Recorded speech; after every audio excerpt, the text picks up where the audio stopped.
short game. Chipping, pitching, shots around the green, even bunker. The technique is virtually the same. Sometimes the lie varies, deep rough, tough spot in the bunker, and there's little tweaks to the setup potentially, even the motion. But we're going to paint again with one big broad brush, so if at least 75% of the people that watch this video that are no good at chipping, they leave reasonably better.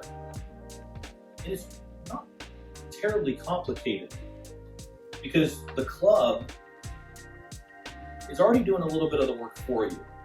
You just need a little bit of supportive behavior. So ball club. The ideal short game, chip, pitch, shot that lands on the green, maybe it hops a few times and stops a little, or maybe it stops a lot. Takes the face of the club across the bottom of the ball. And if you haven't watched the driver video, the driver talks about not wanting to glance across the side because it doesn't produce enough energy. Well, with the wedge game or with chipping, you don't want an extreme compression right into the side of the ball. You want a glancing blow, but you want it across the bottom. And the easiest way to do that, hold the club in your right hand, trail hand,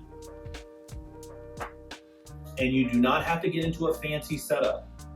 Strange feet configurations, ball location, shaft angle, setup neutral. Some people narrow their stance and grip down a little, that's fine.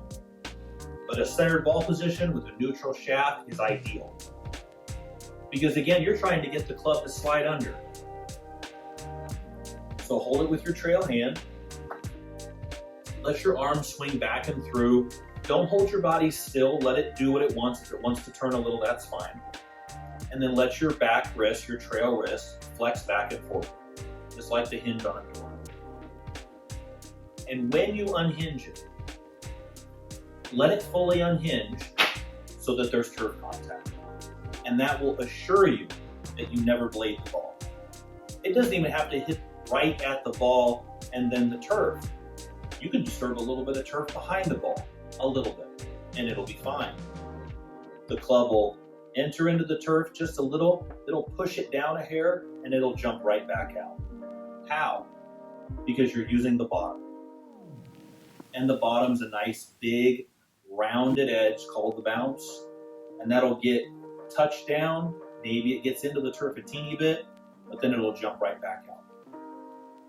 For those of you that are struggling with chipping, typically you're trying to hit down a lot because you have the ball back and the handle forward, and you're not allowing that back wrist to unflex. And then if you get slightly behind the ball, you're using the front edge.